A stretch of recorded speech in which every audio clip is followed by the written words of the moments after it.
You're beautiful.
O'Reilly Auto Parts has...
Yahuah, we esteem your name, Abba.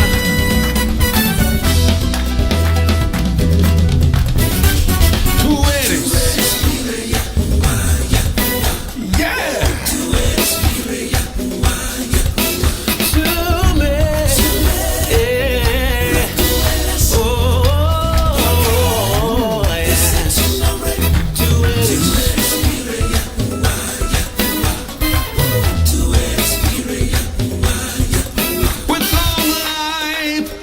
Satisfy me.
says seek and you'll find.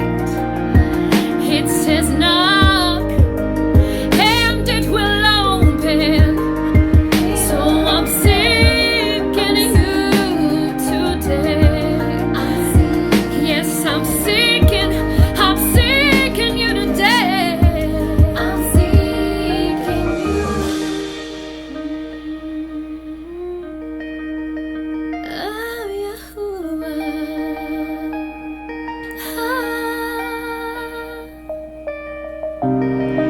I'm ready to become something better than the old me.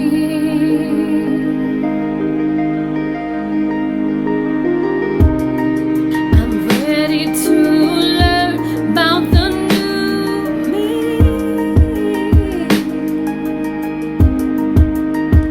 Oh, yeah, my Father.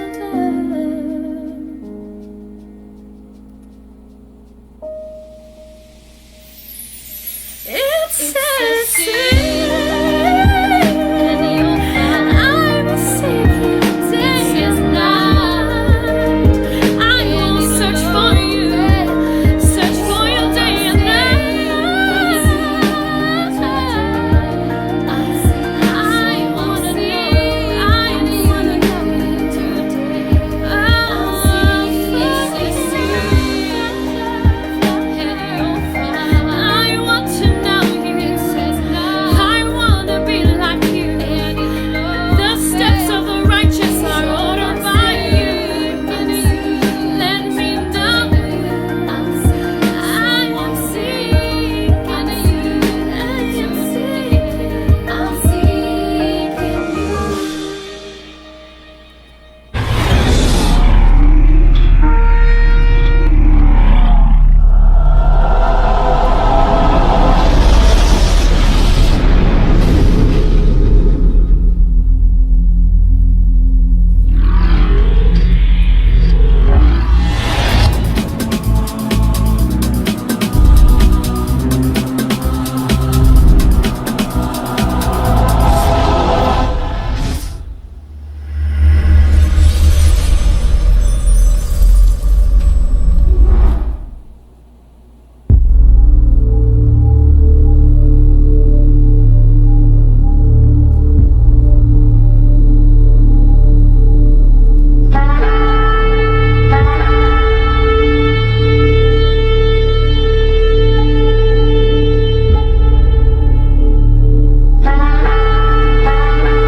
Yahuah. I want to say shalom to you all, family, and welcome to each and everyone listening on this evening, to everyone joining us, watching and listening.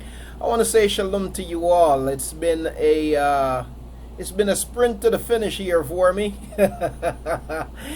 Just rushing about, trying to make sure, trying to get everything in order. It has been it's been quite a race to make sure that I get here to the room in time.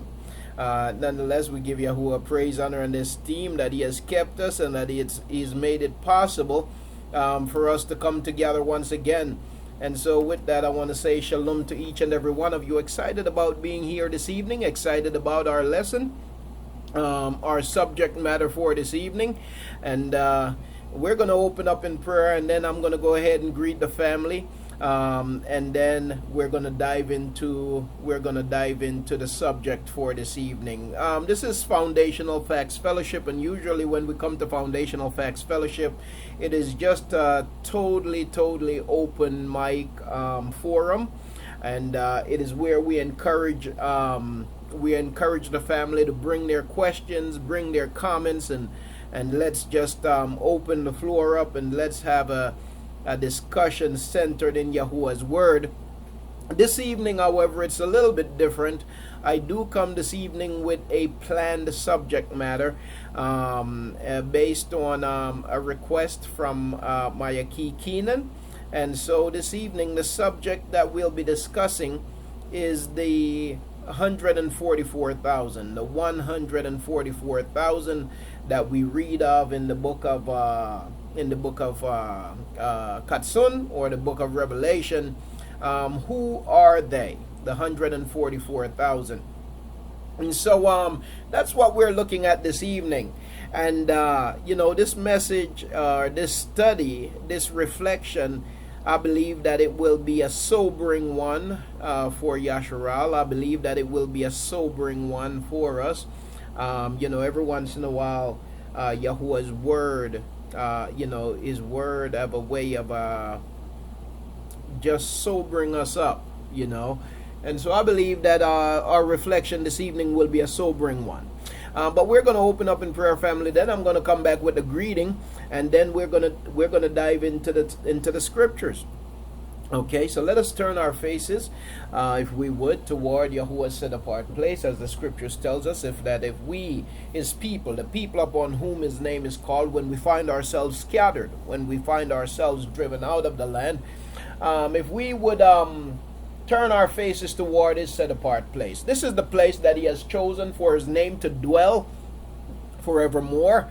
This is the land of our ancestors. If we would turn our faces to that place, and if we would cry out to him, repent of our transgressions, and then he would hear our cry, he would forgive our transgressions, our sins, and he would heal our land. He's not talking about healing America. He's not talking about healing China. He's not talking about healing Jamaica. He's not talking about healing Australia. He's not talking about healing the Bahamas. He's not talking about healing Trinidad.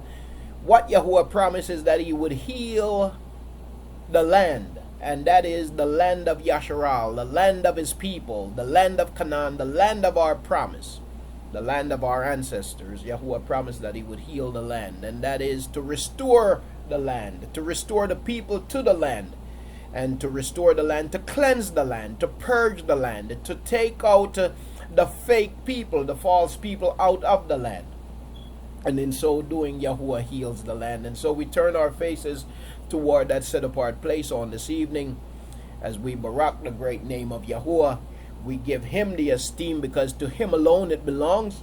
And so, Abba Yahuwah, as we come before you, we come before you with thanksgiving and with praise. We come before you with humility of heart. Father, we ask that you would look upon us with favor and compassion. We pray, Yahuwah, that you would manifest yourself to us tonight through your word. We pray, Father, that we would be strengthened in your word, that we would be rekindled, rejuvenated, and refreshed in your word, that we would be restored in your word. Father, that our being would be restored, that our Ruach, your Ruach in us, would be refreshed and empowered in us, Yahuwah. And so do this, I pray, even now. Barak everyone here on this evening. To those listening, whether it is on YouTube, here on Fuse, or on Facebook, wherever Yahuwah our people are, wherever we may be listening in this evening, I pray that the baraka of Yahuwah be upon his people. In Yahusha's name. Amen. Halahu Yahuwah. Praises to Yahuwah. Halahu. Praise Yahuwah. Now, family, let me say shalom to each and every one of you assembled here on this evening.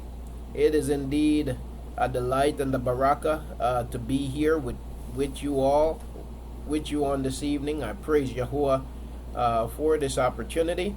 So I see, I don't know who's listening on YouTube, but let me say shalom to you, family, and welcome to Foundational Facts Fellowship.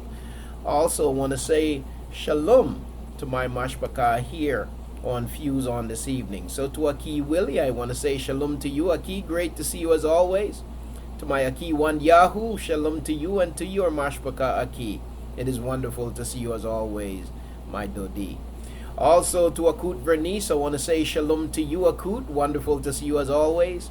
And to my Aki Trevin, shalom to you, Aki. Wonderful to see you, Aki, as always. And also to Akut Sharon, I want to say shalom to you, Akut. Wonderful to see you as always. Greetings to you in the name of Yahuah, Akut. And greetings to you, my Aki Franklin. Great to see you as always, my Aki. Shalom. Also to my Aki Keenan, I say shalom to you, Aki. It is great to share in this fellowship with you on this evening.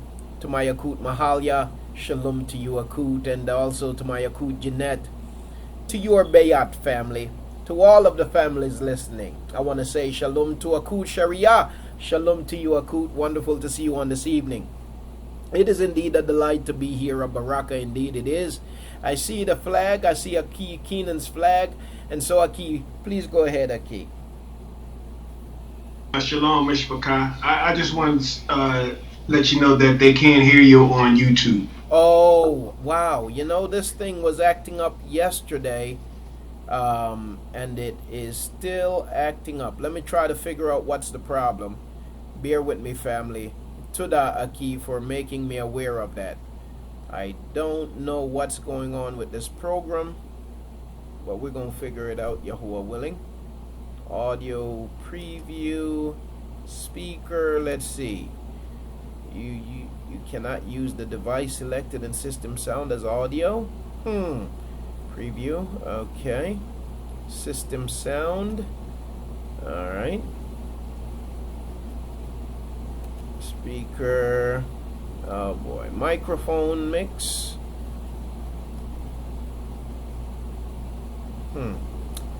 Alright, just bear with me here, Mashpaka. I need to get to the bottom of this. Don't know what happened, but it just stopped working yesterday out of nowhere.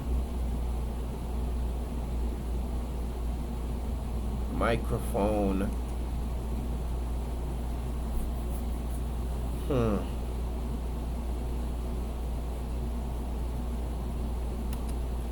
Okay. Let's see. Wow. This program just stopped working yesterday for no reason. Check. Let's see. Oh, turn that back. Unmute. That's not good. Let's go to settings here for a moment.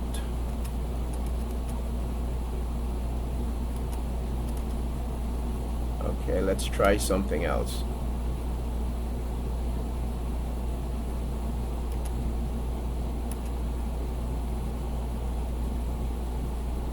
Frame rate 60 FPS. That's set. Wow. I am not sure what's going on. I'm not sure what's going on, family. To the family listening on YouTube, it might help if you go to Facebook, and hopefully you have my Facebook account, and if you go to Facebook, you can actually listen from there. But I'm having trouble figuring out why, and of course if YouTube isn't hearing me, can they? I'm having trouble figuring out why we have no audio there on YouTube.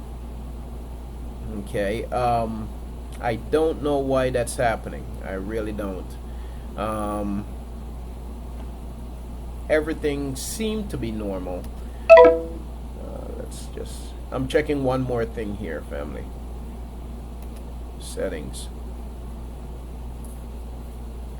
Go back to audio. Just check. Okay.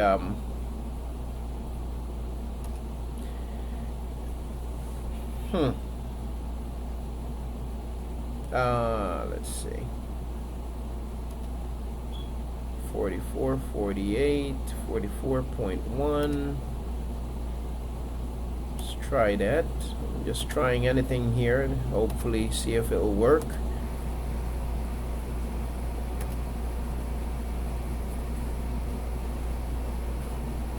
Okay.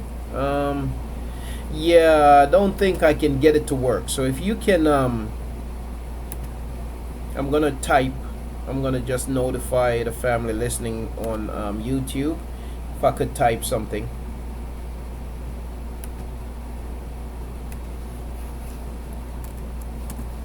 All right, family, you can join us via Fuse.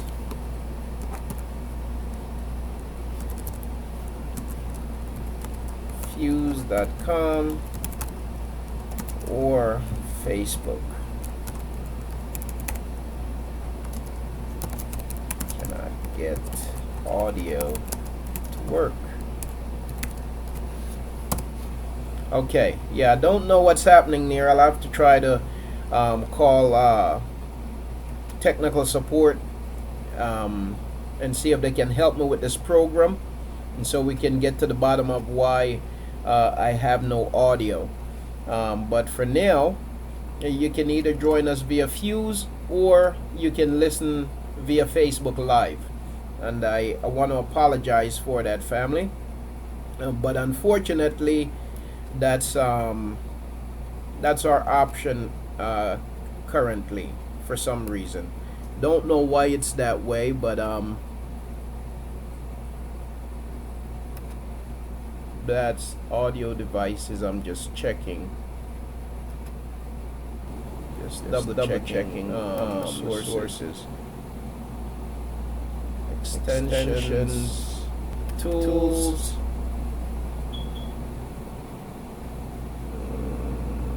Nope. Okay. Yeah, I don't know why it's not working. I'll have to get to the bottom of that. I want to apologize for that. Please forgive me, but it's beyond my control. Okay. All right. All right. So once again, family, I want to say shalom to everyone. Yes, certainly they can come to Fuse. Indeed. They just can't hear me, but Keenan is notifying the family there on YouTube that they can do so. I want to say to that also for letting me know that there is no audio there on YouTube, and again they can also listen via the Facebook live broadcast. Okay, so I wanna this evening we're gonna be going into the 144,000. The 144,000 spoken of in the book of Katsun, asking who are they? Who are these 144,000 that we read of in the text?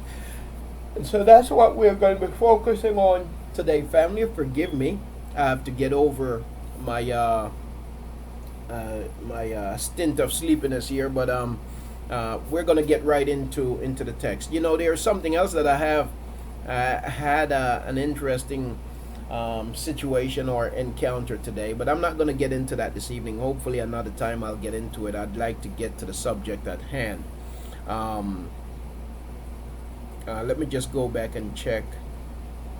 I did post that information to the family listening on YouTube. I just want to see if they got it. Okay. All right. Post that information. Okay. You know what, family? I just checked my YouTube audio, and listen to this. Listen to this. Because it plays that information. Okay. You know what, family? I just checked my YouTube audio, and listen to this. Listen to this. Okay, so my point is, so what I'm doing is I just played for you my monitoring of YouTube. So there's audio there, but there's a trick. You want to make sure that your speaker on YouTube, if you can see the screen here, I'm pointing to the speaker at the bottom of the video link, or at the bottom of the video there's a speaker. You want to make sure that your speaker is not muted. You want to click on that and make sure there isn't an X over it. So you click at the bottom of the video link, or at the bottom of the video there's a speaker. You want to make sure that your speaker is not muted. You want to click. Okay, so basically I just checked to see if I was getting audio, and it's giving me an audio feedback. So just make sure that that speaker isn't muted at the bottom. I'll mute mine, because if I don't, then I'll continually hear myself, you know, a few seconds later. So I mute mine, but I just unmuted it to see if in fact there is audio, and I got audio. So to the rest of the family, I'm thinking that you should be getting audio. You just want to make sure that that speaker at the bottom of the video is not on mute. To the Aki, I see Aki Keenan just put a 1 up there. So Aki Keenan's got audio. Praise Yahuah. Okay, so let me just write this real quick to the family there on, or here on YouTube. Just make sure your speaker is not muted at the bottom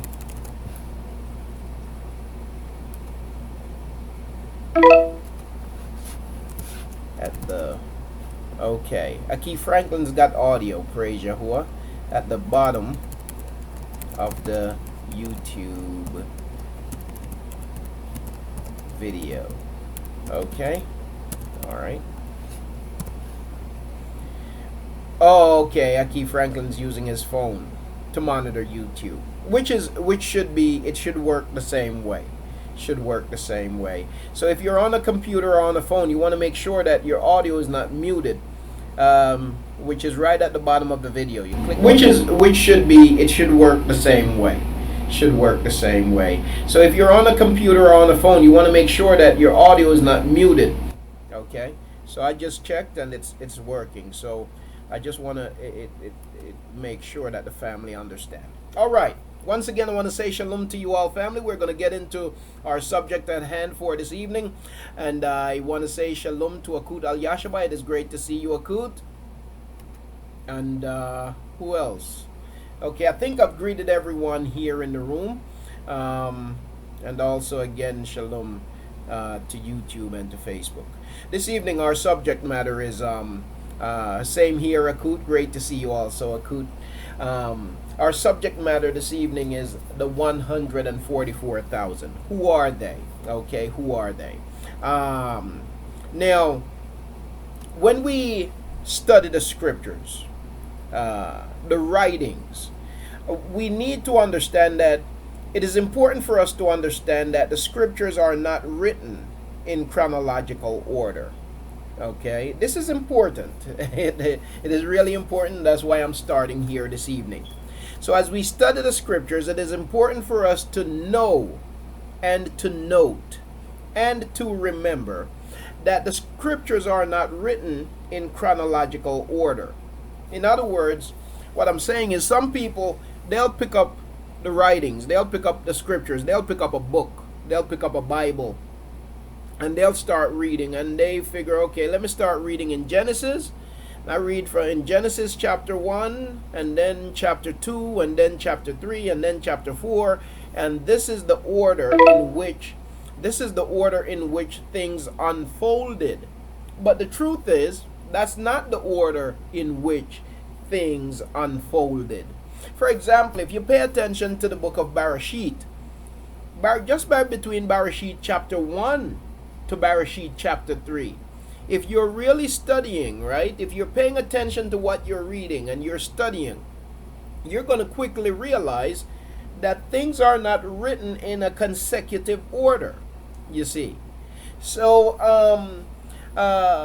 it is important as we study the scriptures to note, to know, and to remember that the accounts of scripture are not recorded in chronological order. Now, the same is true when we get to the book of Katsun or the book of Revelation. The same is true. The book of Katsun or the book of Revelation, the visions that are chronicled, the prophecies that are chronicled in the book of Katsun, the book of Revelation, the prophecies that are chronicled, they are not recorded in chronological order. So even as we study the book of Katsun, the book of Revelation, it is important for us to note that. It is important for us to know that, and it is important for us to remember that. Because if we don't remember that, then what will happen is it brings about confusion, and many people are confused. In fact, just based on that simple fact. Now, if you look at your screen, one of the things you see on the screen here this evening, you see the welcome for Foundational Facts Fellowship, and in that welcome, I'm going to change it for the YouTube family. I'm going to put it where they can see it up close and personal, firsthand. And so let me just change the way that I'm showing the screens here for a moment, okay, as I make this point. As you look at your screen, you see the welcome for Foundational Facts Fellowship. And as you look at the welcome for Foundational Facts Fellowship, if you pay attention, the question mark is made up of certain words, right? It's not by accident or coincidence that the question mark is made up of the words that they're made up of. The words that they're made up of are words like who, what, where, when, how, why, whom, and so on. You see? Which, when, you see? Words like this. So, but it's not by coincidence that the question mark is made up with those words. And the reason why it's made up with those words, family, is because I want us to continually and consistently be reminded that as we study, it is necessary for us to ask questions. It is necessary. In order for us to gain knowledge, we must ask questions. In order for us to not to be bamboozled anymore, in order not for us to be bamboozled anymore, we've got to be a people who ask questions. In order for us to walk in knowledge and understanding and wisdom, we've got to be a questioning people. We've got to ask questions of everything. And so as we study the scriptures, it's important that we ask questions, you see. And so that's why there's a question mark here for Foundational Facts Fellowship. And what makes up the question mark is a series of words important to questioning. Who, what, where, when, how, why. We need to know why, we need to know how, we need to know who, and so on and so forth. And so we have to approach the scriptures in this way when we study. Studying is a matter of asking questions. And as we ask the questions, not to seek to answer the questions for ourselves, but to let the scriptures answer the questions for itself. So we have questions, and we need Yahuah to answer them. And how does Yahuah answer them? He answers them through his word, the word that has been preserved for us, you see. And so as we study, that's what we must keep in mind. So those are a few things for us to remember as we consider and as we study and as we ponder the scriptures. We need to remember that the scriptures are not recorded in chronological order, okay? And that includes the book of Katsun that we're going to be looking at. And also we need to remember that as we study, an important part of studying is asking questions. All right? And so that's what we're going to be doing this evening. We're going to be asking questions. We're going to be asking questions and let the scriptures give us the answers. So the question that we're asking this evening is the 144,000. Who are they? The 144,000. Who are they? Who are they? All right, that's the question that we're asking.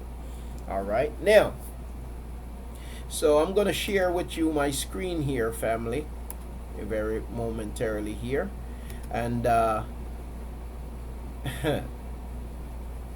where should I begin? There's so many places to begin this evening.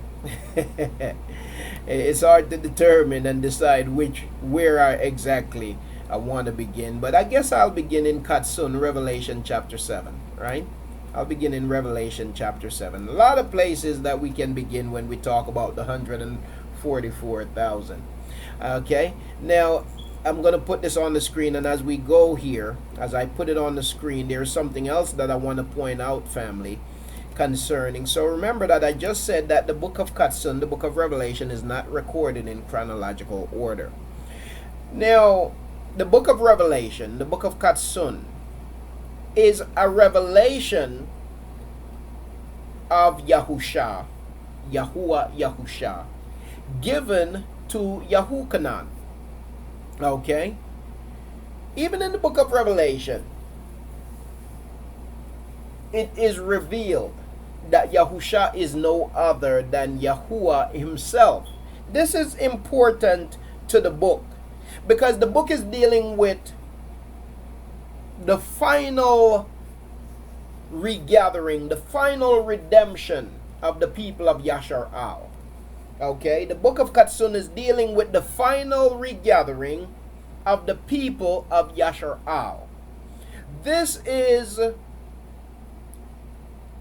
the last portion of scriptures recorded, given to his people by Yahuah. The book of Katsun is the last portion of scriptures given to his people by Yahuah. These scriptures were given specifically to the generations that would follow the destruction of Jerusalem by the Romans. Okay?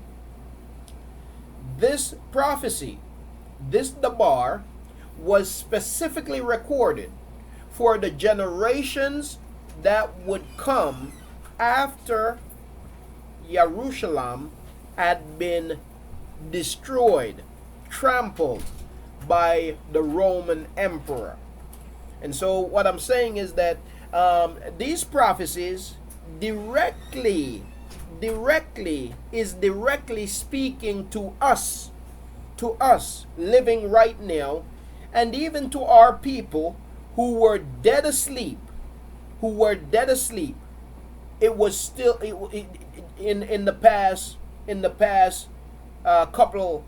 few thousand years. It was to them also. And so this is very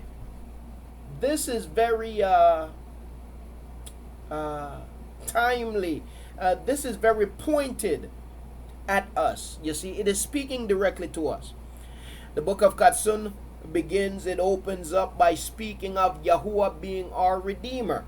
Yahuah being the Lamb that was slain to redeem us, to redeem his people. The book of Katsun, as it begins, as it opens with introducing us, with revealing, that's why it's called Revelation, with revealing who the actual Redeemer of Yashar-al is, and it reveals that the Redeemer of Yashar-al is Yahuah himself, no other than Yahuah himself.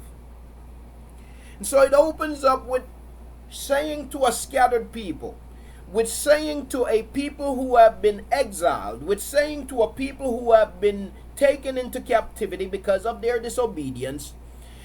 It opens up by saying to them that things have changed, that there is a change in the contract, I have a video on YouTube about the change in the contract. I encourage you, family, to look it up and watch it. But there's been a change in the contract. You see, when Yahuah manifested himself in the likeness of man and came to redeem us back to himself, in that time, in that moment, a change in the contract took place. And the change that took place is this, because you see, prior to Yahuah taking on the form of flesh and coming to redeem us back to himself, to redeem his creation back to himself, prior to him doing that, what was required for our redemption was the blood of bull and goats, you see. Now, the sacrifices of animal sacrifices are not done away with, contrary to what some people will tell you. Animal sacrifices will continue when the people of Yasharal are restored to their land. We see this all throughout the scriptures. We see it in the book of Yeshayahu. Yeshayahu chapter 66, dealing with our generation. You see, from Yeshayahu chapter 60 going on to chapter 66. We see it in the book of Zachariahu. We see it in the book of Zaphanyahu. We see it where Yahuah records it. We see it in the book of Katsun. We read of it in the book of Daniel. And this is the other thing about the book of Revelation, the book of Katsun, is that it is directly related to the book of Daniel, because the book of Daniel also speaks to our generations. Okay, so the book opens up introducing us to who our Redeemer is, and then our Redeemer point out to his servant Yahukanan that he has a few problems with us. He had a few problems with Yasharal in the day of Yahukanan, the servant of Yahuah. With Yasharal that was alive at that time, Yahuah said that he had a few problems with them. He said that he had a few problems with the assemblies. He did not have problem with the church, because the church is not Yasharal. He said that he had a few problems with the assembly. Didn't say that he had problems with the church. We find that in the Bible, it's not in scripture. Yahuah said that I have a few problems with the assembly, and I have a few problems with the men who lead the assembly. He didn't say that he had problems with angels. He said that he had problems with the servants, the messengers of Yahuah, men servant who led the assemblies. So you see, even the leaders of the assembly in that time were corrupt, you see, in some form or the other. And so he write to the 7 assemblies. These 7 assemblies were assemblies that people of Yasharal who were scattered, who were separated from their land, and they had set up assemblies in the places of their captivity. So they had assemblies, places where they would come and they would assemble together. And in their assemblies, there were some things that were going on that Yahuah did not like. And so Yahuah sent his word through his servant Yahukanan to the leaders of the assembly, not angels, but to the servants of Yahuah leading the assemblies. He say, I know your works. You see. And he talked to them about what they were doing good and what they were doing wrong. You see, it was a warning concerning them and how they were leading his people. From there, after the message was sent to the leaders of the assembly, Yahuah then now begin to give Yahukanan a vision, prophecy of what is to come in the final times. What is to come in the final times. I said final times because sometimes when we see end times and when we say end times, there can be confusion with the usage of those terms. And you see, family, as we study the scriptures, we learn that there are many end times spoken of in the scriptures. But Christianity have caused us to think that there is only one end time and that we are waiting for that one end time. But there are many end times. There have been many end times throughout the scriptures. End times in the scriptures is a reference to the day of judgment of Yahuah and the day of redemption for his people. So end times, there's an end time. There's a time when Yahuwah said, listen, I've warned you long enough and I've had enough, and so I'm bringing judgment upon you. I'm bringing judgment upon my house. I'm bringing judgment upon my people. I sent my prophet and I warned them, and they disregarded the prophets. Just like we read yesterday from the book of Jeremiah, chapter 44. Yahuwah sent his prophet to the people, and the prophet warned them. They were burning incense to the queen of Shamayim, their so-called queen of Shamayim, because there is no queen of Shamayim. They were burning incense to the queen of Shamayim, queen of heaven. They were burning incense to all kinds of idols, and Yahuwah would send his prophet to warn them. And what did the people respond to the prophet after Yahuwah sent his prophet? They say, we don't want to hear your word from Yahuwah. We're going to go by our own word. We're going to go out by our own hearts, you see. And so we're going to go based on what we're feeling. We don't want to hear you, nor do we want to hear the word of Yahuwah. Because life is good when we follow our own hearts, is what they said to the prophet. As a result of them responding in such a way, then a pending end time, a pending last day was around the corner. Because Yahuwah warned them, told them about what they were doing wrong, but they did not listen. And so guess what? Judgment day is coming. A last day is coming. An end time is coming. A time of the end where you will live in shalom, where you live in peace, where you will live and possess the set apart place in your defiled state is coming. A day is coming when Yahuwah is going to remove you from his set apart place because you are defiled. Yahuwah is going to allow you, he's going to lift his borders, and he's going to allow you to walk out and to go to the places of your heart's content. But you cannot continue to live defiled in a set apart place. And so that end time came, and many end times have come. Well, family, so after that, now what happened to Yasharal? You have the Greeks who came along and they conquered Yasharal because of their disobedience, you see. And the Greeks then morphed into the Roman emperor. And they conquered Yasharal. They were defeated by Yasharal, but then they came back and conquered Yasharal after being defeated by Yasharal. And that last time when they came and conquered Yasharal, that led to the scattering that we're now in. So after the Romans came in, they tore down the wall, they burnt the city, they burnt the Haykal, they drove the people out, they took us captives and slaves, they did all kinds of things to us, and some of us escaped. And when we escaped, many of our people ran into West Africa.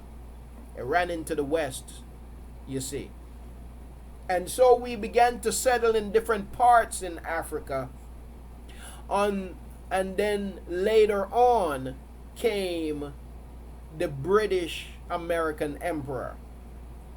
And the Spanish Emperor. And it is these emperors then that continued the scattering that began with the Romans. All of these emperors, by the way, is spoken of in the scriptures as the eagle, because all of these emperors, so we are under the European emperor. We have been under the European emperor now for some time. And so according to the scriptures, the European emperor is the eagle.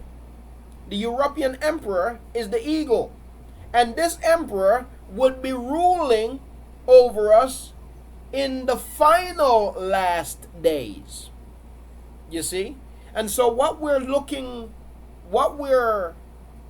working towards now, family, is the final last days in captivity. You have last days, you have the last days in the land, and you have the last days in captivity. Now it's interesting that with every captivity and with every last day, when we are driven into captivity, you know how Yahuwah says judgment first begins in the house of Yahuwah? judgment first begins with the people of Yahuah? Yeah, literally, that's what happens. So what happens with every captivity? We end up in captivity because judgment is upon the house of Yahuah, because the house of Yahuah has done wickedly in the sight of Yahuah. The people of Yahuah has done wickedly in the sight of Yahuah, right? And so judgment comes upon the house of Yahuah. And so Yahuah give them over into the hand of the wicked.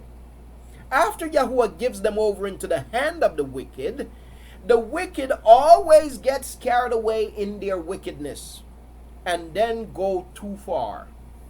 The dogs always go too far. They bite up the sheep. They do all kinds of stuff to the sheep. Stuff that they were not given permission to do. They were allowed to carry us captive, but they were not given the authority by Yahuah to treat us in the way that they continue to treat us. So judgment begins with the people of Yahuah, but then comes another judgment in the last days. So then comes, and while Yahuah gives us into their hands, Yahuah see the wickedness that they do to his people, and Yahuah says, vengeance is mine, and I will repay. And so then comes now, so judgment first begins with the people of Yahuah, but then comes the judgment of the oppressors of the people of Yahuah. And so Yahuah judges his people and cause them to go into captivity. But then comes the judgment of those who have oppressed his people, you see. And so in every last day there is always two judgments, okay? At the beginning of those last days, the last days in the land, there is judgment on the people, and that judgment continues in captivity. And then comes the redemption of the people, and then judgment upon the wicked begins. As we study the book of Katsun, that is the same pattern that we find. I'm just giving a little bit of a backdrop here, family, because it is necessary and important as we study the book. Okay? So judgment begins upon the people, upon the house of Yahuah, but then judgment is transferred upon the wicked, just like we saw it in Matzrayim, right? The people were under judgment. They were the slaves in Matzrayim. They were being mistreated in Matzrayim. You see, they were being whipped. They were being killed. They were being shot down by the Matzrayim police, right? But then come the judgment upon the people of Matzrayim. And the same thing happens in the book of Katsun. So the 144,000 that we're about to read about is very much connected to our period of judgment, as should be suspected, and our deliverance. They're very much connected. As we study the scriptures now, what we're going to find also is that during the time of judgment upon the people of Yasharal, judgment is fierce. Yahuwah's judgment is fierce. You see? And Yahuwah uses the wicked to judge us, the wicked, just as he's going to use the wicked to judge the wicked to destroy the wicked. Judgment is fierce because of the wickedness of our oppressors. And so whenever Yasharal fall into judgment, whenever Yasharal fall into their last days, you always find that a whole lot of Yasharal is destroyed. The majority of Yasharal is always destroyed in judgment. The majority of Yasharal is always destroyed in judgment. What we're going to find, family, is that in these last days, the tribulation have been great, and we've been living in the last days for some time, but there is coming a time again in the awakening when the wicked is going to get real ridiculous. Because they hate when the people who have been sleeping wake up. They hate when we begin to come to our senses. They are mad, raging mad. You see, I wasn't going to talk about this, but since I'm making this point, I might as well share it with you. My wife and I went to Home Depot today, and there was a young black kid that works there at Home Depot, and somehow he got into a conversation with two white men. One of the men worked there at Home Depot, and it seemed as if one of them didn't. So here's a young black kid, look like he's probably about 19. He works there at Home Depot, and there's a white man who works there at Home Depot, and there's another white man who don't work at Home Depot, but they're in this conversation and they're talking about football. But what they're talking about football is the football players not standing for the national anthem and disgracing the flag. That was the argument that the white men were making to the black kid, and they were basically ganging up on the black kid about the situation. So I walked up and I heard the conversation. I so happened to have to stop at that particular stall because I needed some keys made. So when I walked up, the conversation died off. The one white man walked away and the black kid went his way. So I asked for the keys to be made, but man, this thing was eating at me because I heard enough of the conversation, the insanity, the ridiculousness of it. I couldn't stay quiet.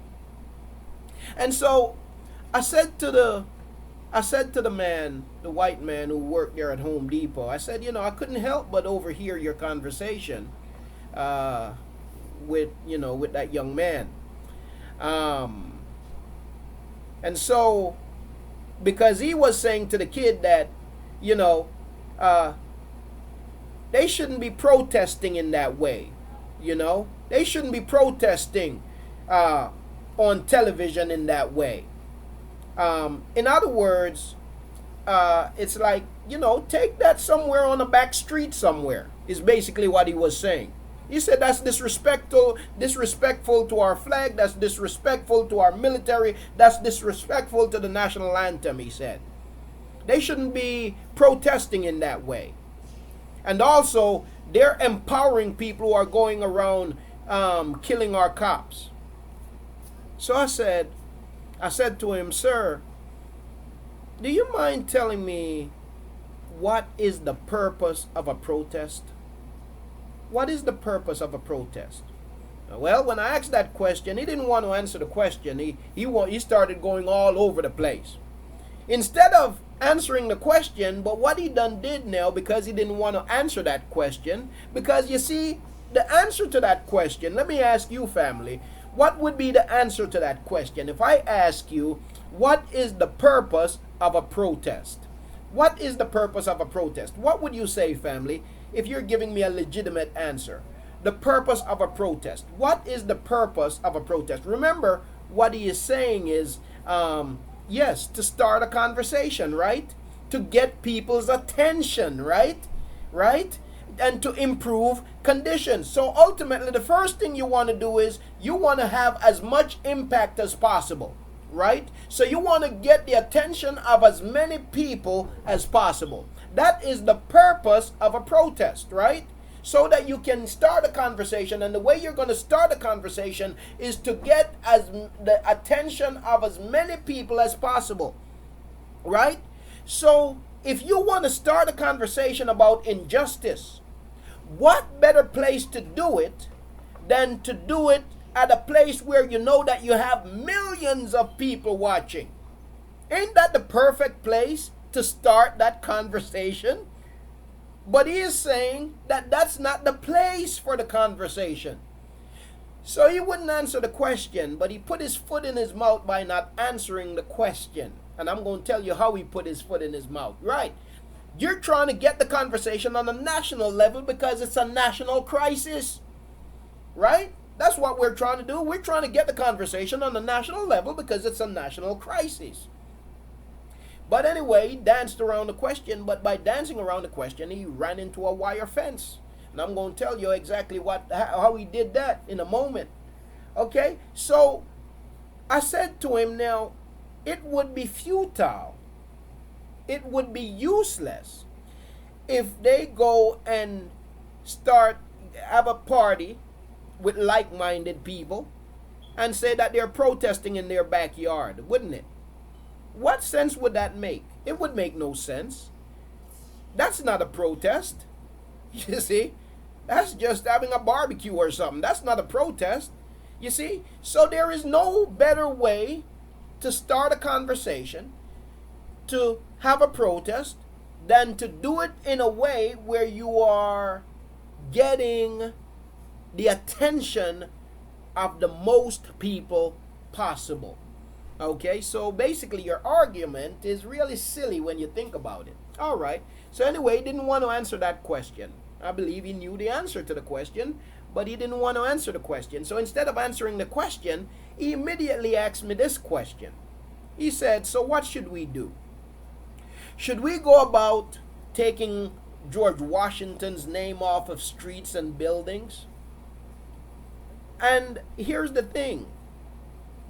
He didn't say why he asked me that question, but when he asked me that question, I said yes. I said, yes, we should. I said, you know why we should? I said, do you know that George Washington owned slaves? You know that George Washington owned many slaves? And that even after the so-called Emancipation Declaration, and he was a rapist, that's right.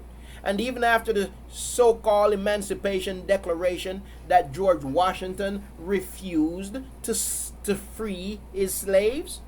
He said, no, he said, I didn't know that. I've not read that in any of our history books. He said, I've heard some people say that, but that's not in our history books. That's just what some people say. I said, well, sir, that's not just what some people say. George Washington himself wrote about him owning slaves. Not only that, George Washington willed, instead of freeing his slaves, he willed his slaves to his wife. Even after the Emancipation Declaration, he willed his slaves.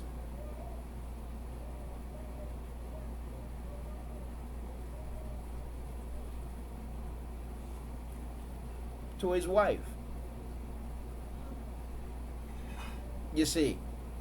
So he said, well, that's something I'll have to look into. So I said, now, okay. So you said that they're disrespecting the national anthem, right? I said, sir, who wrote the national anthem? He said, Scott Keys, whatever Scott Keys. I said, right. I said, do you know that he owned slaves? He said, no, I've never read that anywhere. I said, I'm not aware of that. I said, yeah, he did own slaves. I said, sir, do you know that the third stanza in the American national anthem celebrate the killing of black people? He said, I'll have to look into that. He said, then he go on to say, no, so, he want to bully the conversation. And he said, all of this is just nonsense. And he said that what we all need to do is get along. He said, oh, I said, now, he said people are talking about police killing innocent people. He said the police don't kill innocent people. The police are killing are criminals. These are people with guns. I said, sir, what have you been watching? Have you been seeing the headlines? Have you been seeing the news? How many unharmed people have been murdered by the police? He says, no, it's just very, very, very few people that have been killed. And more white people get killed by the police innocently than black people anyway. I tell you, he was getting riled up, and I was getting, I was angry at his wickedness, you see. So, in the end, I said, you know what, you got customers, I gotta go. But what it showed me again, and what it confirmed for me again, no, this is just a regular cashier working at Walmart. What it confirmed for me again, is that there are too many white people in this country living hypocrisy. And it is a sad thing. Okay? So, because, you know why? He said that the people that are being killed by the police are criminals. I asked him, you know how many times I've been pulled over by the police for no reason? He said, well, I've been pulled over 6 times. He said, if you get pulled over, you must have been doing something. I said, sir, I wasn't doing anything. He said, well, I've been pulled over 6 times. I said, well, if you got pulled over by the police, you must have been doing something. The police ain't going to pull you over as a white man for no reason. You see. But you see, this is the injustice that our people face. This is the kind of injustice that our people face. And it doesn't matter how real the oppression is. The majority of our oppressors or descendants of our oppressors will deny it.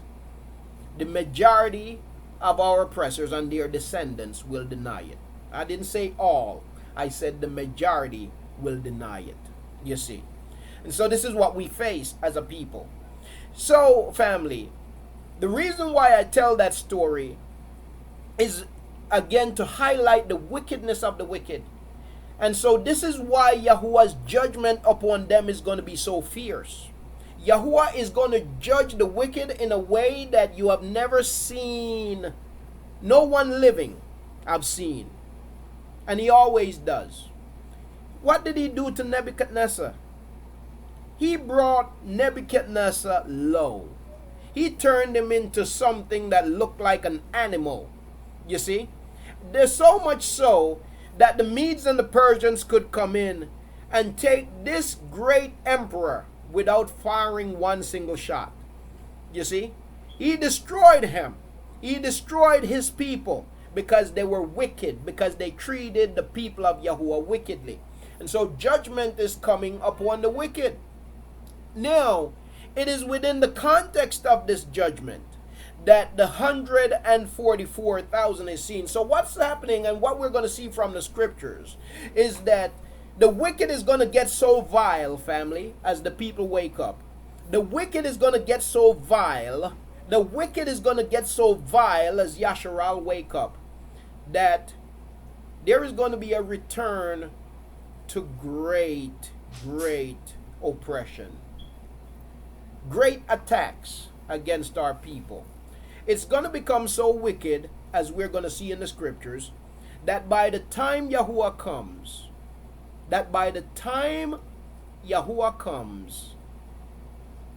there is only going to be 144,000 living. That's what we're going to see from the scriptures. Okay? Does it mean that only 144,000 is going to make it into the kingdom? No. But the majority of Yasharal, even those living in obedience, will be killed even for their belief. You see? Will be killed for their belief. Will be killed for standing for what's right. You see? Now, so let's get to the text without any further ado. We're starting in Revelation, Katsun, chapter 7. And after this I saw 4 messengers standing at the 4 corners of the earth, holding the 4 winds of the earth. By the way, it says, and after this. Okay? So, for the sake of time, I'm trying to cut this short by not reading too much. That's why I give so much of a background. But, you know what? Let me, for the sake of context, let me back up a little bit. Okay? To chapter 6. And I saw when the Lamb opened one of the seals, and I heard one of the 4 living creatures saying, like a sound of thunder, come and see. And I looked and saw a white horse, and he who sat on it holding a bow. and the crown was given to him, and he went out overcoming and to overcome. And when he opened the second seal, I heard the second living creature saying, Come and see. And another horse, fiery red, went out, and it was given to the one who sat on it to take peace from the earth, and that they should slay one another. And a great sword was given to him. And when he opened the third seal, I heard the third living creature say, Come and see. And I looked and saw a black horse, and he who sat on it holding a pair of scales in his hand. And I heard a voice in the midst of the four living creatures saying, a quart of wheat for a day's wage, and 3 quarts of barley for a day's wage, and do not harm the oil and the wine. That is called mass inflation. Mass inflation. You see, there's coming a time when food will be very expensive. There's coming a time when food will be very expensive. Now, these things have a natural way of playing out. The prophecies of Yahuah have a very natural way of playing out. Family, just a few short years ago, there were only 3 billion people on the earth, right? Just a few years ago, there were only 3 billion people on the earth. A few years later, today there are 7 billion people on the earth. If Yahuah tarries, in the next 25 years, it will be 9 billion people on the earth. 9 billion people on the earth in a little bit over 20 years. If Yahuah tarries that long. Now, imagine the cost of housing as population increases. Imagine the shortage of food as population increases. Imagine the shortage of water as population increases. Imagine the increases of diseases as population increases, with the mad scientists at work and with those trying to control the population at work doing their madness. Imagine all of this as population increases. You see, all of this is the prophecy of Yahuah being fulfilled. And as the earth becomes more and more populated, people become more and more desperate, and the people who believe in Yahuah becomes more and more unpopular. People who walk according to the way of Yahuah will begin to stand out. We are already standing out, but you will stand out like a sore thumb. You will stand out to the Christian. You will stand out to the Muslim. You will stand out to the government. You will stand out to everything, to everybody, and to everyone. You will be classified a terrorist, and you will be hunted and killed. The people of Yahuah, that's why in the book of Yahuah chapter 24, Yahuah said, woe to those who give suck in those days. You see. Now our people have seen this devastation before. In the early part of our captivity, we have seen that. That's why there was infanticide practiced among our people. What is that? That's where women who are slaves, our women who were slaves, rather than giving birth to a child, they would kill themselves and kill the child, rather than to continue to live in slavery, because the oppression was so great. Well, family, we are returning to such an oppression, because as a people wake up, as a people awaken to who they are, and awaken, you cannot awaken to who you are and not awaken to the injustice that is being done to you. And when you awaken to the injustice that is being done to you, it is only a silly person that's going to sit there and remain quiet. You see? And when you begin to react and to respond, you're going to be a target. And even if you don't react and respond, you're going to be a target. There is no escape, you see, if you are awake. And so the devastation, the oppression, the how should I put it, the wickedness that will be visited upon us will be great. It has been great in the past, but yet it is going to be great, you see. But that's not the end of it, because then after that, Yahuah is going to judge the wicked. But let's continue to read, okay, for what they have done to his people. And I heard a voice, verse 6, in the midst of the 4 living creatures, saying, a quart of wheat for a day's wage, and 3 quarts of barley for a day's wage, and do not harm the oil and the wine. And when he opened the 4th seal, I heard the voice of the 4th living creature saying, come and see. And I looked and saw a pale horse, and he who sat on it had the name Death, and the grave followed with him. Not hell, the grave followed with him. And the authority was given to them over a fourth of the earth, to kill with the sword, and with hunger, and with death, and by the beast of the earth. So authority is given to the beast to kill in insurmountable numbers. And when he opened the 5th seal, I saw under the altar the beings of those having been slain for the word of Elohim and for the witness which they held. And they cried with a loud voice, saying, how long, O sovereign, set apart and true, until you judge and avenge our blood on those who dwell on the earth? And there was given to each one a white robe, and they were told that they should rest a little while longer, until both the number of their fellow servants and their brothers who would be killed as they were was completed. You see, the people of Yahuah will be killed.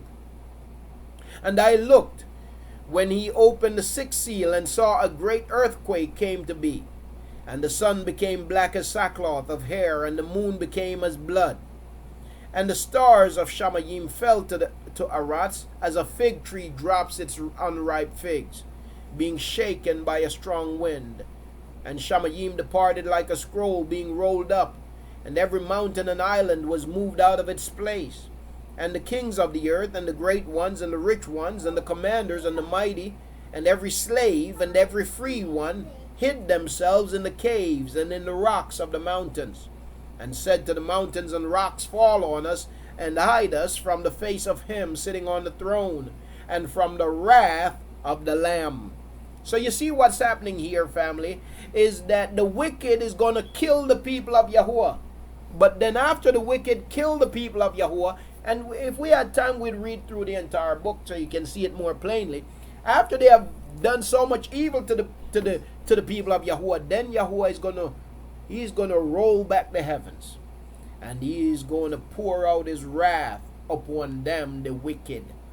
And it will not be even, they can't even compare it to what they have done to us, because the great day of his wrath has come, and who is able to stand? Remember now that the book of Katsun is not written in what you call chronological order. So even as we read here, the things aren't unfolding chronologically. But let's continue. And after this I saw 4 messengers standing at the 4 corners of the earth, holding the 4 winds of the earth, that the wind should not blow on the earth, nor on the sea, nor on any tree. And I saw another messenger coming up from the rising of the sun, from the east, holding the seal of the living Elohim. And he cried with a loud voice to the 4 messengers to whom it was given to harm the earth and the sea, saying, do not harm the earth, nor the sea, nor the trees, until we have sealed the servants of our Elohim upon their foreheads. You hear that now, saying, so here comes another messenger.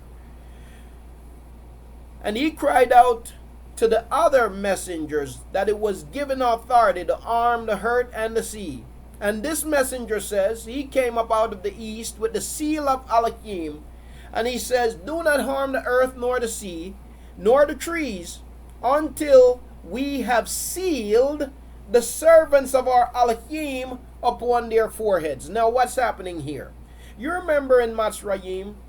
You remember in Matzrayim how when Yahuah told the people to put his seal upon their doorpost? To put his blood, to put the blood of the lamb upon their doorpost? Right? So that when the messenger of death would pass over, oh, the screen is not sharing. I'm sorry, family. On YouTube. I'm sorry. So sorry about that. I forgot. Bear with me. I'm sorry about that.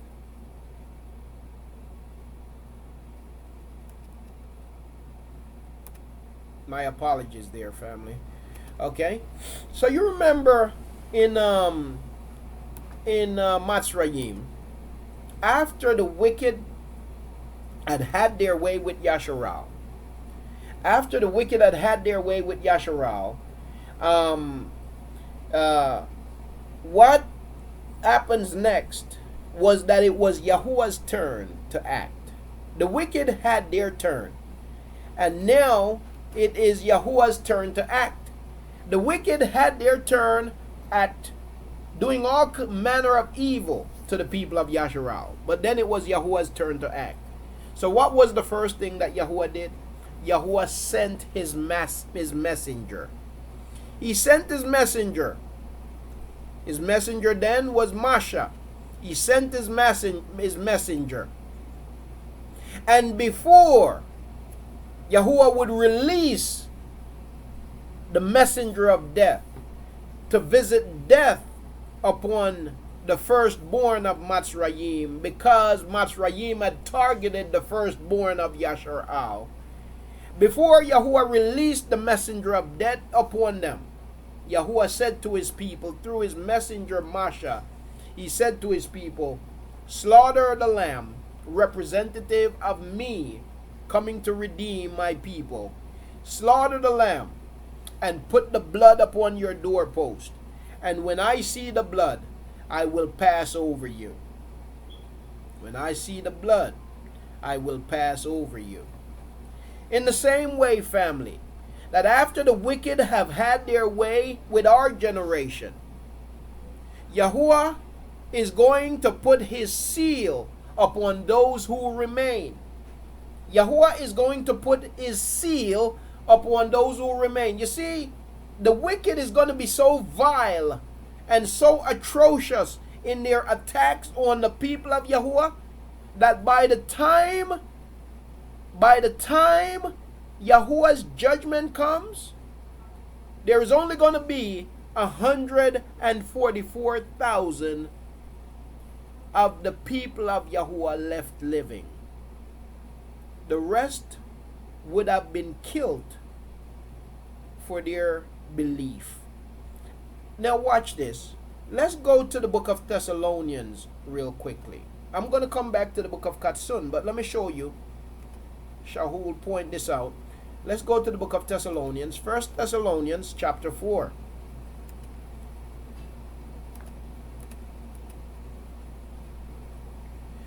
Excuse me. 1 Thessalonians chapter 4. You can also go to the book of Corinthians chapter 15. You'll see this also. Not stated in the very same way, but you'll see the same principle.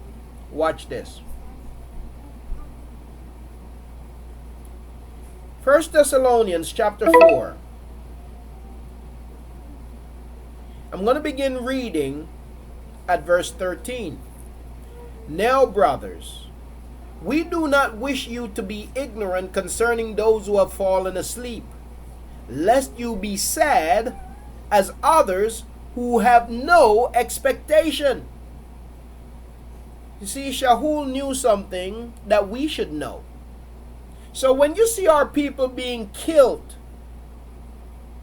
for Yahuah's sake, for the name of Yahuah's sake, by the way, let's pause before we go any further as we ponder our people being killed for the name of Yahuah's sake. We're going to come back to 1 Thessalonians chapter 4, but let's go over to the parable of the sower real quick. Let's go over to the parable of the sower.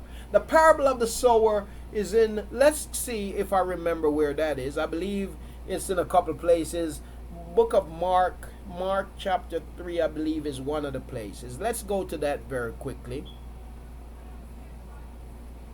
Let's go to that very quickly. The parable of the sower. Keep in mind now what Shahul is saying here about our people being killed. Okay? And what we've been talking about our people being killed. Let's see. I believe it's in Mark chapter 3.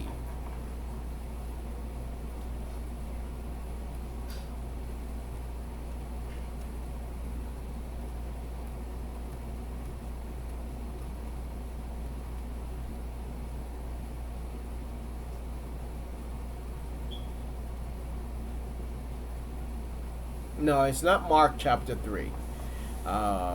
Can't remember where it's at right now. Let's see.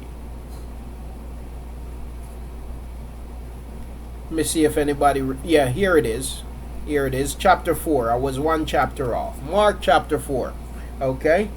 So, let's look at the parable of the sower here for a minute, family. You see? Let's look at the parable of the sower here for a minute. Because you see, the parable of the sower warns us of this. You see, family, that's why it's important for us to understand death. It is important for us to understand death and not fear death, but know that death is actually a gift from Yahuah to those who are set apart. You see, death is a gift. Death is sleep. Death is rest. In death, the wicked have no power over us. You see, that's why Yahuah tells us, he says, do not fear him who can only harm your being, but fear him, Yahuah, who after he has destroyed your flesh, have the power to cast your being into torment. You see, Mark chapter 4, and he began to teach again by the sea, and a large crowd was gathered to him, so that he entered into a boat to sit in the sea. And all the crowd was on the land facing the sea. And he taught them much in parables, and said to them in his teaching, listen, see, a sower went out to sow. And it came to be, as he sowed, some fell by the wayside, and the birds of Shamayim came and devoured it. And other fell on rocky places, where it had not much soil. And immediately it sprang up, because it had no depth of soil. But when the sun was up, it was scorched.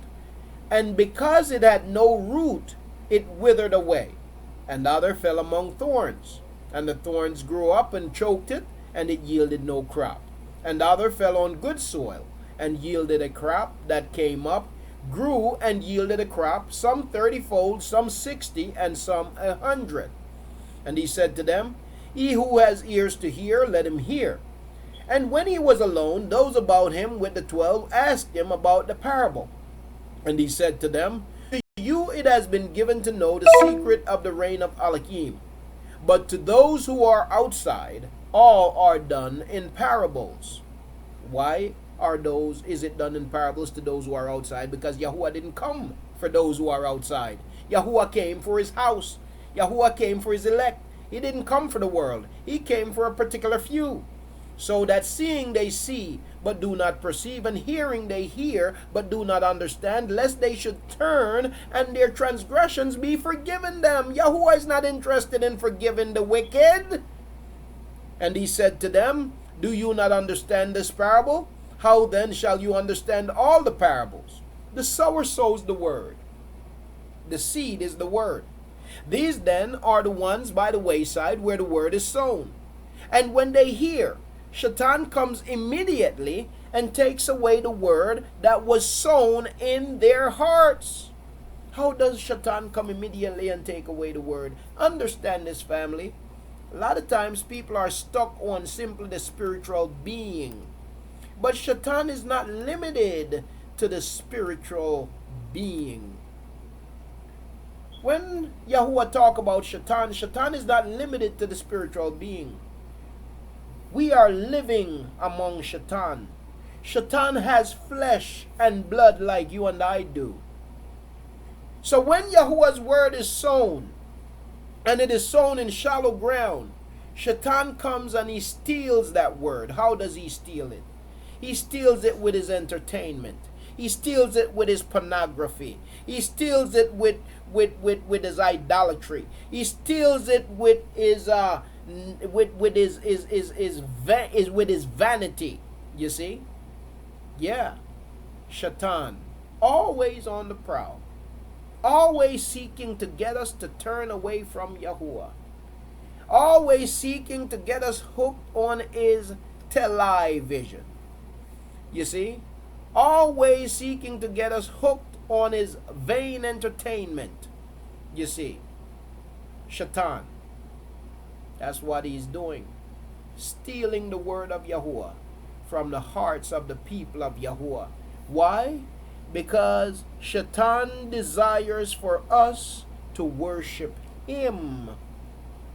The system desires for us to worship them, not to worship Yahuah. You see. Now, he says, going back to Mark, these then are the ones by the wayside where the word is sown, and when they hear, Shaitan comes immediately and takes away the word that was sown in their hearts. And likewise, these are the ones sown on rocky places, who when they hear the word, immediately receive it with joy, and they have no root in themselves, but are short-lived. Then when pressure or persecution arises because of the word, immediately they stumble. And others are those sown among thorns.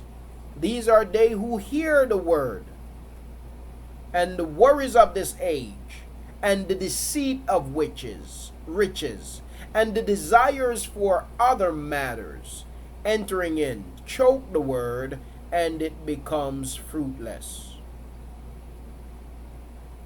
What I want you to see here, what I want you to focus on is these two verses, 18 and 19. Talking about, or 17 to 19. Because, you see, there is going to come a time when, you see, earlier on in our captivity, people were being killed, not for belief in Yahuah, just out of the sheer wickedness of the oppressor. But there comes a time in our captivity when the awakening sets in. And that's where now the oppression arises again. That's where now the killings arise again. That's where it becomes rampant again. So there's a time in Yasharal's captivity where the wicked is just killing you for fun. But there comes a time in our captivity where, because in every captivity there has to be an awakening. And when the awakening comes about, it is a fearful thing for the wicked who have had you as blind sheep all this time. It strikes fear in their heart when they see that you are waking up. And you know what their response is? Their response is evil. Their response is murders. Their response is great persecution. And so, you see, family, just like in the parable of the sower, there will come a time when after the seed is sown, what is the seed? The seed is the word. How do we know the seed is sown? Because now there is knowledge. Now there is consciousness. Now there is awakening. So after the seed is sown, then arises great persecution, great pressure, great slaughterings. And some will see the persecution and they'll turn away from knowledge. They'll turn back to being blind sheep. But some will die for the name of Yahuah.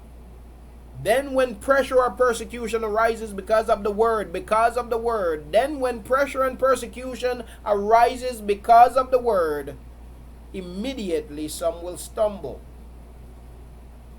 That's why now, going back to Thessalonians, 2 Thessalonians chapter 4, we go back now. Was that 2 Thessalonians we were in just now?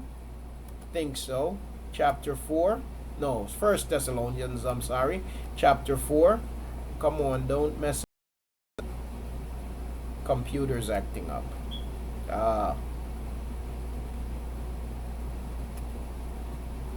Okay, let me try to get it to respond. Still frozen. Okay, my thing is okay, here we go. So going back to 1 Thessalonians chapter 4. Remember now that when the awakening comes, there's going to be an increase in persecution. When our people were being killed, and they were killing themselves and killing their babies and jumping off ships, it wasn't for the word's sake. That was just the wicked killing them for fun. I gotta recover. Give me 1 second. But in the second part of our captivity, that's where the awakening sets in. And that's when the awakening comes, that's where we're going to begin to be killed now for the word's sake. Okay? This thing's not responding. Okay, let me try another browser. Bear with me. I'm going to come back to Katsun. 1 Thessalonians chapter 4. Shaitan don't want this word to go forward. Okay? Now, so going back now to 1 Thessalonians chapter 4.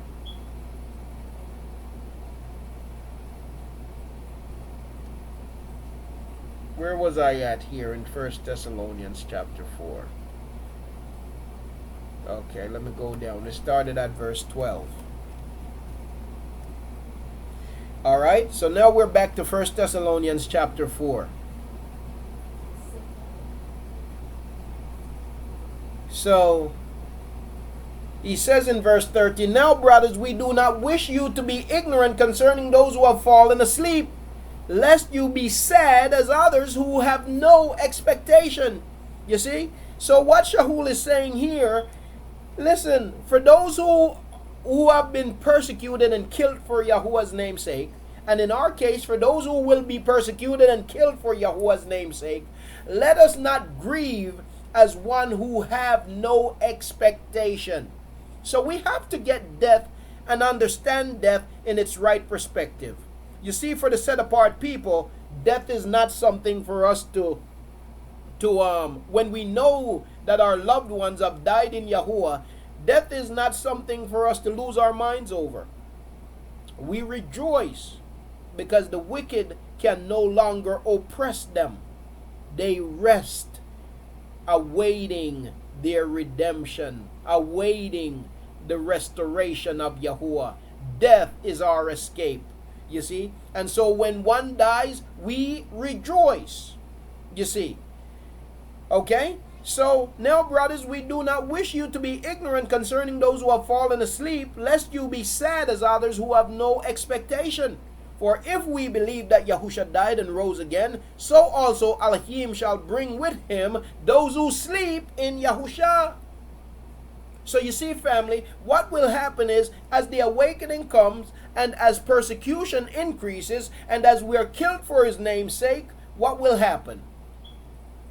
We will be coming with Yahuwah. Because there is going to be a resurrection. For this we say to you by the word of the sovereign, that we, the living, who are left, watch this now, verse 15, watch the language. Shaul is talking from the perspective of the awakened being persecuted and killed for the name of Yahuwah's sake. And that's why he's going to say those who are left over. You see, the 144,000 in our case will be the leftovers. For this we say to you by the word. I'm reading verse 15. I want to make sure that everybody can see. Okay, let me just check. I want to make sure YouTube is seeing. Okay, Tuda Mashpaka. Okay, now.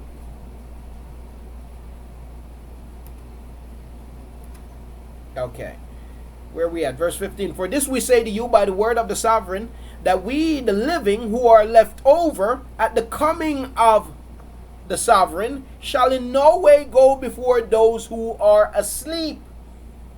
Pay attention to that. For those of us who are left over at the coming of the sovereign, shall in no way go before those who are asleep. So the dead in Mashiach will rise first, because the sovereign himself shall come. Who will come? Yahuah himself will come from Shamayim with a shout, with the voice of the chief messenger, and with the trumpet of Elohim, and the dead in Mashiach shall rise first. For Yahuah himself will come. That's who we're waiting for, Yahuah.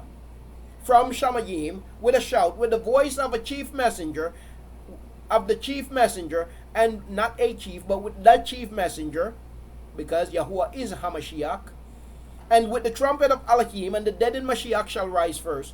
Then we the living who are left over, the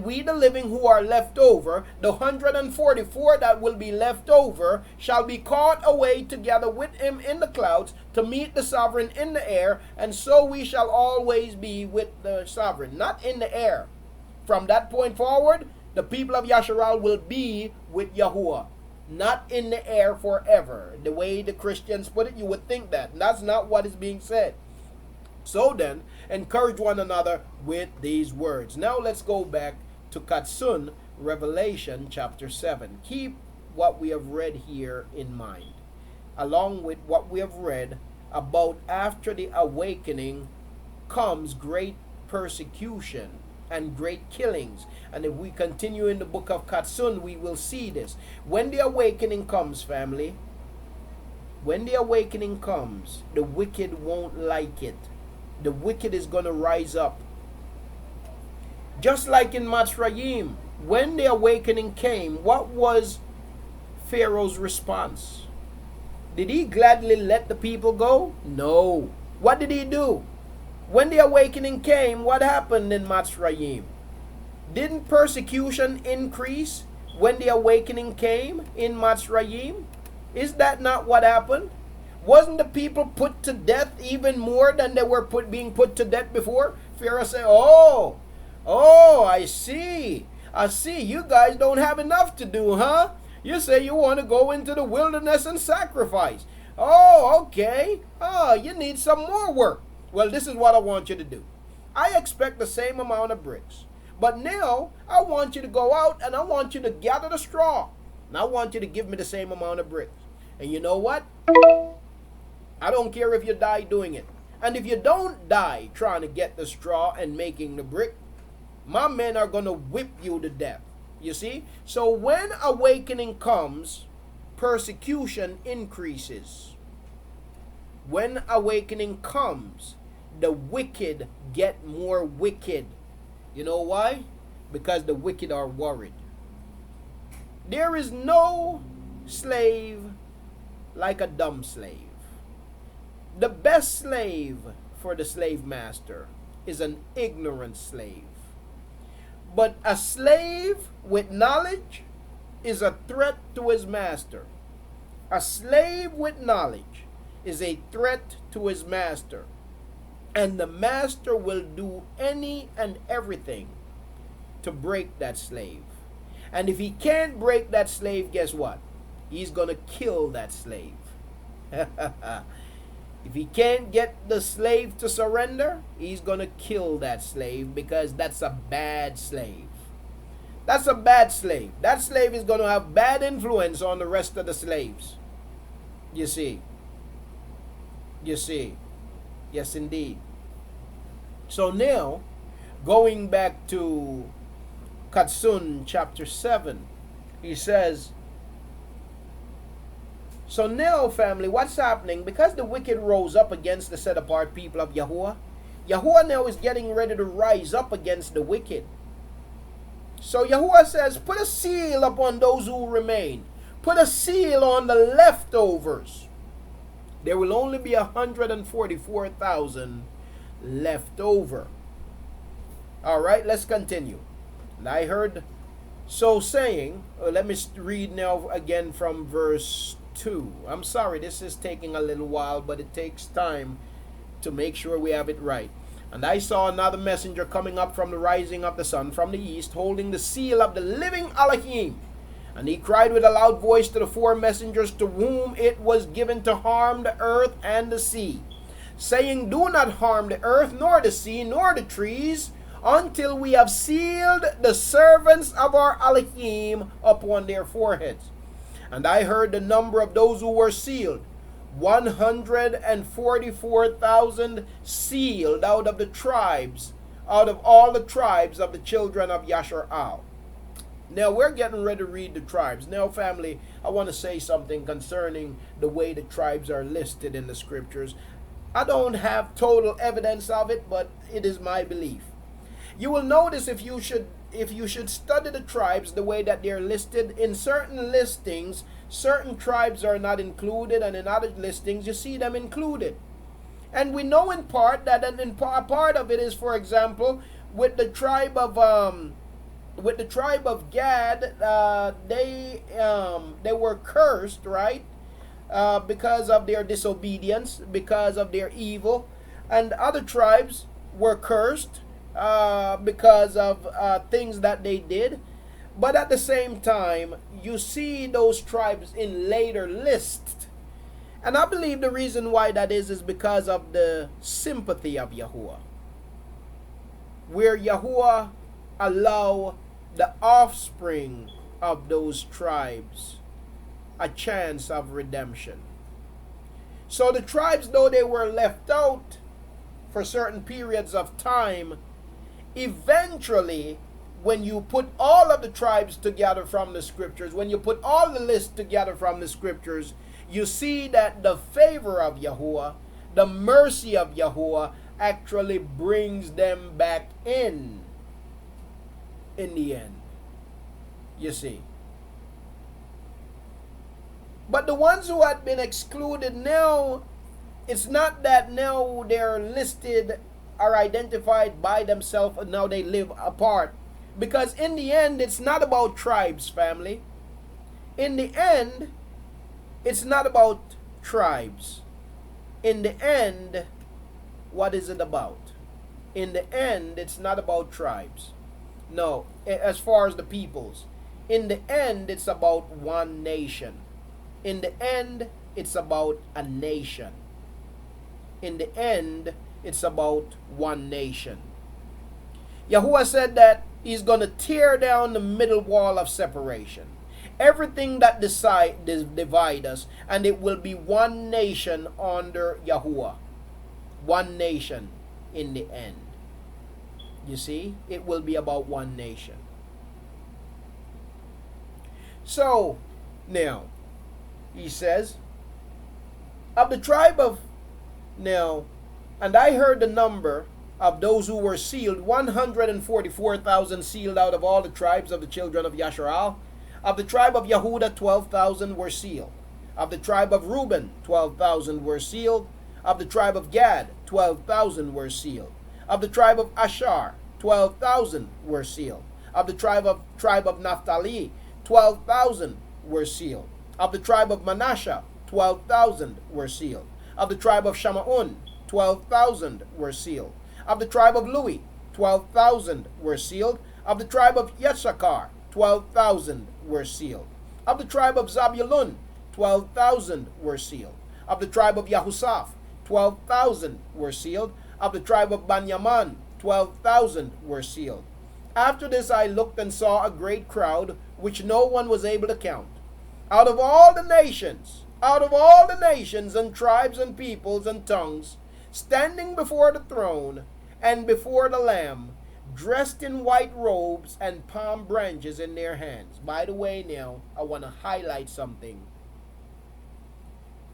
and crying out with a loud voice, saying, deliverance belongs to our Elohim, who sits on the throne, and to the Lamb. I want to highlight something.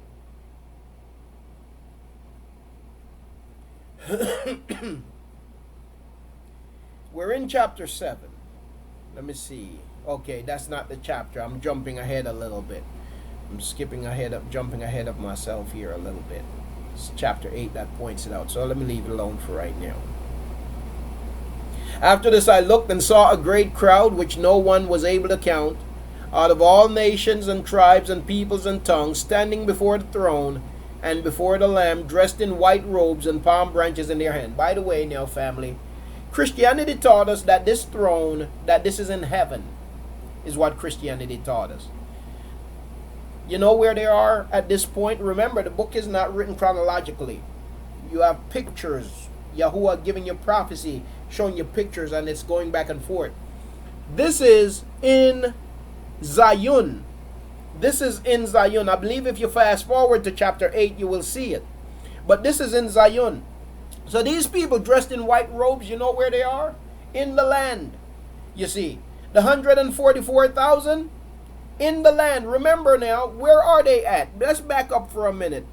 The 144,000, when the messenger came and said, Yahuah, before Yahuah pour out, said to the other messengers that before you pour out your wrath, let me seal the leftovers of the people of Yahuah. Where were those people at? The 144,000 that were sealed. Were they in Shamayim or were they still on the earth? On earth. So when they stand here before the throne,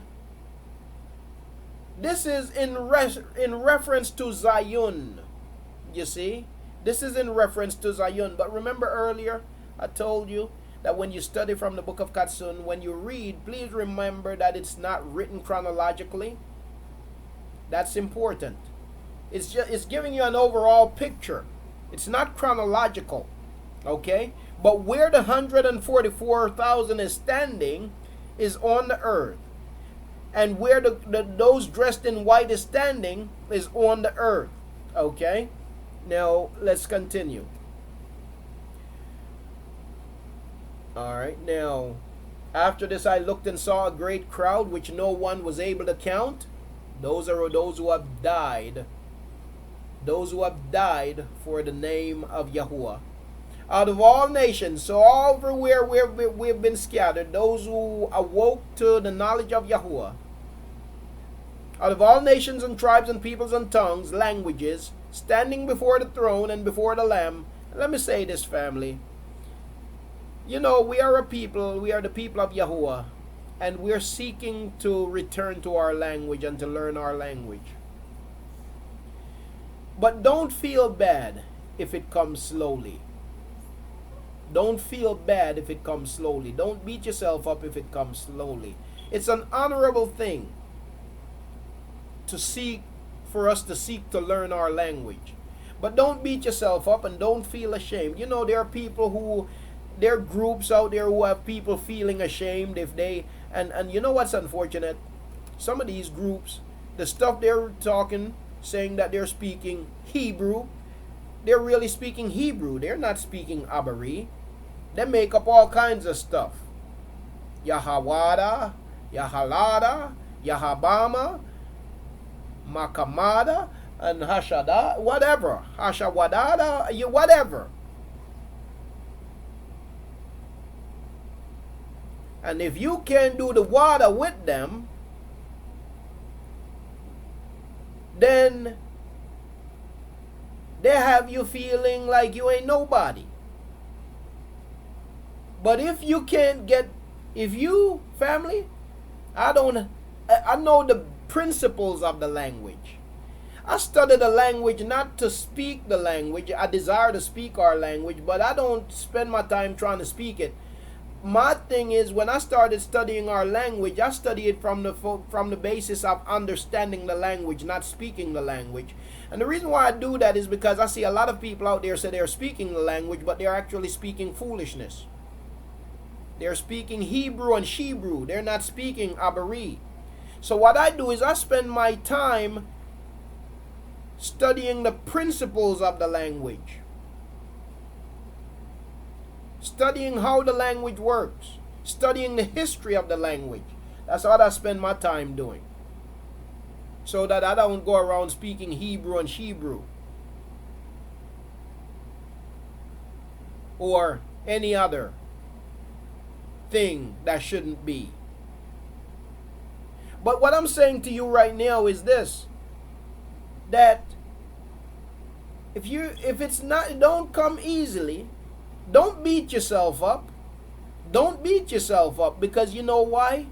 Up to the very last day of ingathering, up to the last day of ingathering, up to the last day of ingathering, Yahuah will gather people, his people, who have been scattered to the nations, and when he gathers them, his people, there will be his people who are speaking other languages.